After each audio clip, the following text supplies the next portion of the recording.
అందరూ అన్ని కార్యాలు చేయలేరు, కానీ అవి జరిగి తీరాలి. ఇందుకు కార్యనిర్వహణ చేపట్టడానికి సమర్థవంతమైన త్యాగజీవులు కావాలి. స్వార్థం వీడాలి. లేని వారిని ఆదుకునే మనసు కావాలి. వారి కష్ట నష్టాలను తనవిగా భావించి ఎన్నో ఇబ్బందులు ఎదుర్కొనే శక్తి కావాలి. ఇది వినడానికే కష్టంగా ఉన్నప్పుడు ఆచరించే వారి పరిస్థితి ఎన్ని ఒడిదుడుకులతో నడుస్తుందో చెప్పక్కర్లేదు. కొందరు వారి వ్యక్తిగత జీవితాన్ని బాగు చేసుకుని అదే చాలు అనుకుంటారు. ఇంకొందరు ఆర్థికంగా ఎంత శక్తివంతులైనా ఎదుటివారి ఆకలి బాధలు మనకెందుకులే అనుకుంటారు. మరికొందరు ఉన్నంతలో తోచిన సాయం అందించి తృప్తి చెందుతుంటారు. కొందరైతే వారు బాగున్నట్లే సమాజాన్ని కూడా చూడాలని తపన పడుతుంటారు. వారి జీవితాలను త్యాగం చేయడానికి ఎంతమాత్రం వెనకాడరు. దేవుడు లాంటి గురువులను ఆశ్రయించి వారినే స్ఫూర్తిగా తీసుకొని అందులో సంతోషాన్ని పొందుతుంటారు. సరిగ్గా ఈ కోవకు చెందిన వారే శివకోటి మధుసూదనరావు. ఆంధ్రప్రదేశ్ విశాఖ సిటీ గోపాలపట్నం చంద్రనగర్కు చెందిన శివకోటి మధుసూదనరావు తన తల్లి పార్వతమ్మ ప్రేరణ భగవాన్ శ్రీ సత్యసాయిబాబా వారి ఆశీస్సులతో పుట్టపర్తిలో చదువుకున్నారు. భగవాన్ శ్రీ సత్యసాయిబాబా వారి జీవితాన్ని ఆకలింపు చేసుకున్నారు. ఆకలితో ఉన్న వారికి భోజనం పెట్టడం, బట్టలివ్వడం, వెనకబడ్డ వారిని చదివించి మంచి భవిష్యత్తునివ్వడం తన వంతు గురుదక్షిణగా బాబావారికి అర్పిస్తున్నారు. బాబావారి తర్వాత అంతటి సద్గురువుగా నీరాజనాలు అందుకుంటున్న సద్గురు మధుసూదన సాయి దివ్య ఆశీస్సులతో మధుసూదనరావు విశాఖ సిటీ గోపాలపట్నం చంద్రనగర్ కేంద్రంగా Shri Sathyasai trust for social welfare నిర్వహణలో వెలకట్టలేని సేవలు అందిస్తున్నారు. కోవిడ్ మహమ్మారి విజృంభించి యావత్ ప్రపంచాన్ని అతలాకుతలం చేసినప్పుడు ఎవరి బ్రతుకులను వారు కాపాడుకోవడమే కష్టంగా ఉండేది. కళ్ల ముందే లెక్కలేనన్ని మరణాలు, ఆసుపత్రుల్లో చేరి ప్రాణాలు కోల్పోతున్న వారు కొందరైతే కోవిడ్ వచ్చిందన్న ప్రచార గాలికి భయంతో చనిపోయేవారు మరికొందరు. ఇలాంటి దారుణమైన వాతావరణంలో ఆహార సమస్య ఘోరంగా వేధించింది. పనులు లేక,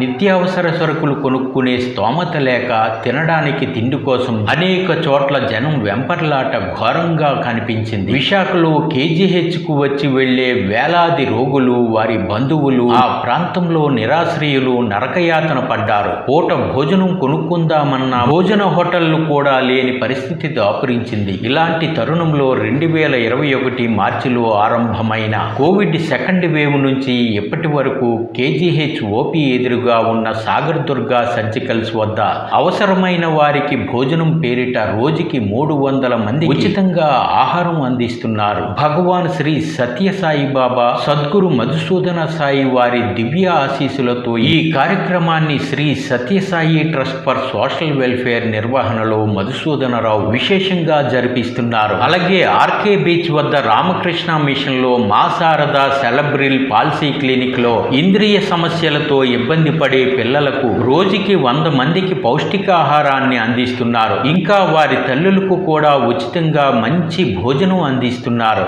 ఇలా మొత్తం మీద రోజుకి 500 మందికి భోజనం తయారీ మధుసూదనరావు నివాసం నుంచే జరుగుతోంది.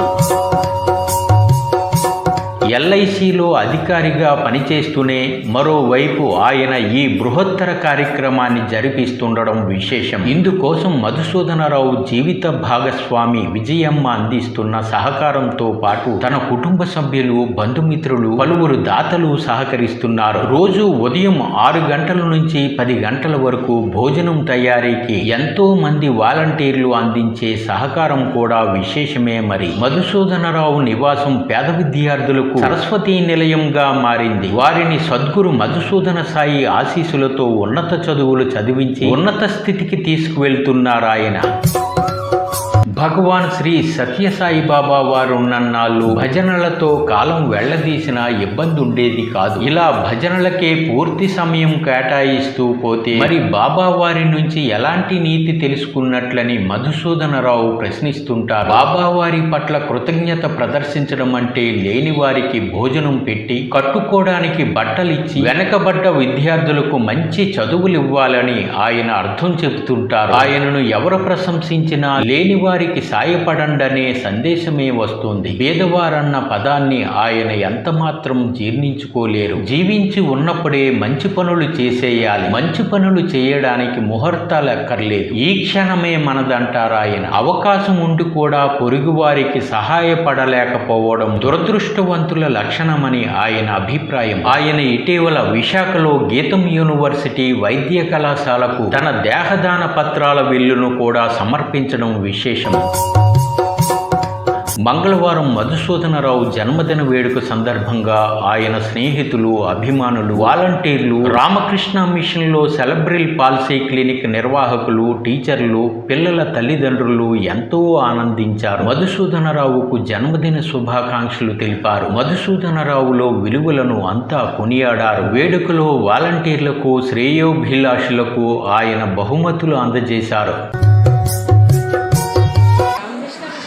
పాలసీ క్లినిక్ మా శారద క్లినిక్ అండి ఇది. ఇక్కడ రోజుకి 100 మంది వరకు తల్లులతో పాటు పిల్లలతో పాటు తల్లులు కూడా వస్తుంటారు. ఇక్కడ ఎక్కువ మంది వచ్చే పిల్లలు ఏంటంటే సెరిబ్రల్ పాలసీతో బాధపడే పిల్లలు ఉంటారు. అలాగే mental retardation, intellectual disability, autism, ADHD కండిషన్స్తో ఉంటారు. అయితే రామకృష్ణ మిషన్ ఆర్కే బీచ్లో ఉండడం వల్ల ఇక్కడ బస్ కనెక్టివిటీ బాగానే ఉంటుంది.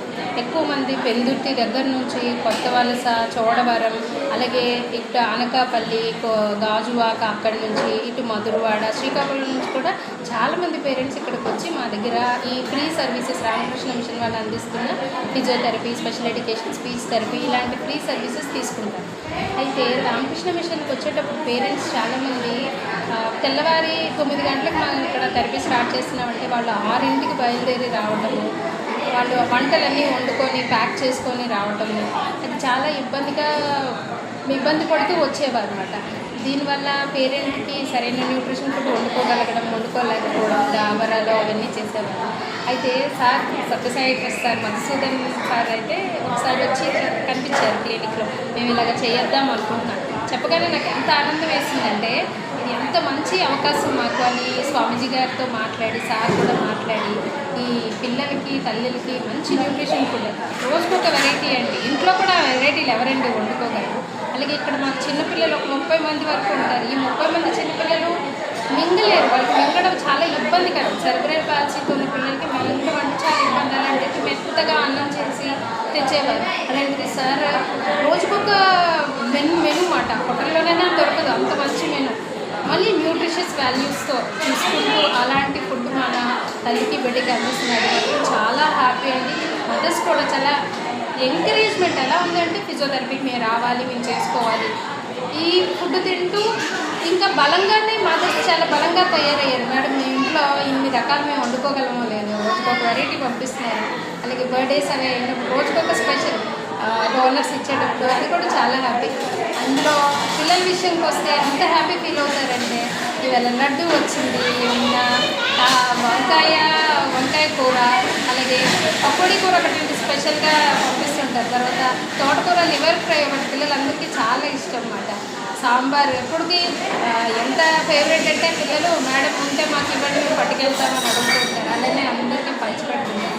సార్ మాత్రం చాలా చాలా బాగా ఎత్తేస్తారు. ఒక్కొక్కసారి సార్ పర్సనల్గా క్లినిక్ వచ్చి పిల్లల్ని అడిగి ఎలా ఉంది ఫుడ్, ఇంకేమైనా మార్చాలా, ఎలా ఉందమ్మా అని మాకు కూడా ఫీడ్బ్యాక్ అడుగుతుంటారు అనమాట.